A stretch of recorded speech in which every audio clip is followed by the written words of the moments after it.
नूतन सुंदर ओडिया वीडियो देखिया पाई सब्सक्राइब करंतु आम चैनल जानिबा कथा को एवं समस्त वीडियो नोटिफिकेशन पाइबा पाई ऑल नोटिफिकेशन बेल उपरे क्लिक करंतु। बंधुगण आजिर समय अनेक लोकंक मध्य पेट जनित समस्या देखा जिबाकु लागि थाए।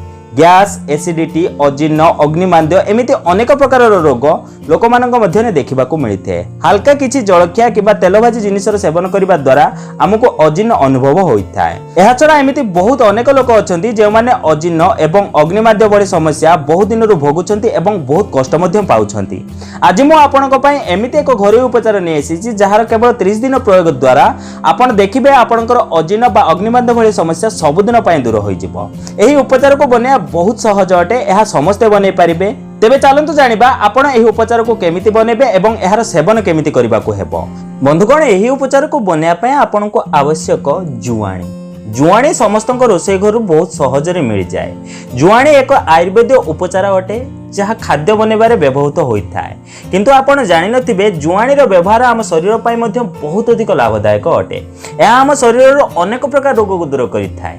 आजिर एही उपचार पय आमे जुआणी रो प्रयोग करिबा। बंधुगण एइठारे मु आपण मानन कहि रखिबी जुआणी रे एमिति अनेक पोषक तत्व थाए जहाँ अजीर्ण, अग्निमांद्य, बातजीर्ण, शूल, पेटफंपा, अम्ल हाकुटी, कृमि, प्लीहा, शूल, यकृत और उदरी प्रभृति रोग पय बहुत अधिक लाभदायक अटे। आपण को एही उपचार बनिया पय प्रथम सामग्री आवश्यक जुआणी। द्वितीय सामग्री आपण को एथि पय आवश्यक बीट लूण।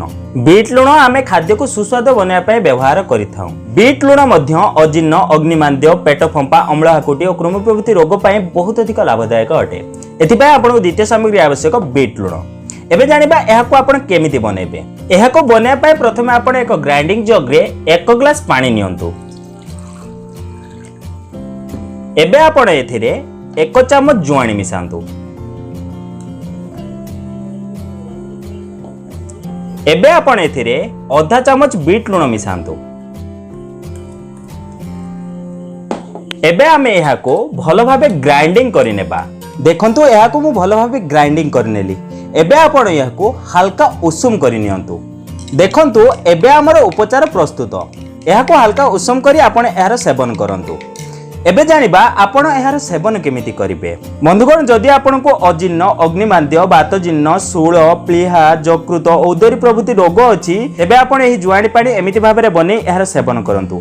एहा को आपण खाइबार आधा घंटा परे सेवन करि पारिबे। दिन रे 2 बार आपण एहार सेवन करंतु। आपणकर एही समस्त समस्या सब दिन पय दूर होई जिवो। एबे चलंतु जानिबा आ गोटे छोट उपाय विषय रे।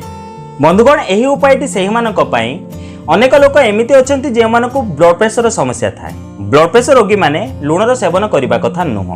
सेथि पय से प्रथम उपचारटीर प्रयोग करि पारिबे नाही। सेथि पय आपण 1 ग्लास पानी रे 1 चम्मच जुआणी को भेदाई राति सारा छाडी दियंतु।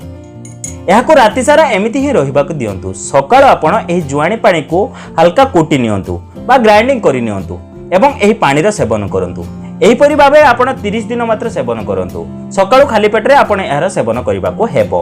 एही दुईटा उपाय मध्यरु आपण कोनोसी भी गोटे उपायर प्रयोग करी अजीर्ण, अग्निमांद्य, बातजीर्ण, शूल, पेटफंपा, अम्ल हाकुटी, कृमि, प्लीहा, यकृत, उदरी प्रभृति रोग को सबुदिन पय दूर करि पारिबे। निहाती थरे एहार प्रयोग करंतु एवं आपण को कोन रिजल्ट मिलेला निहाती मो सह शेयर करंतु। तेबे बंधुगण जदि वीडियो टिके भल लागिते तो गोटे लाइक करंतु एवं एमिति प्रकार वीडियो देखा पय हम चैनल को सब्सक्राइब करंतु। तेबे बंधुगण आज पय एतिकी पुणी देखा हबो नूतन सुंदर अध्याय सह। धन्यवाद।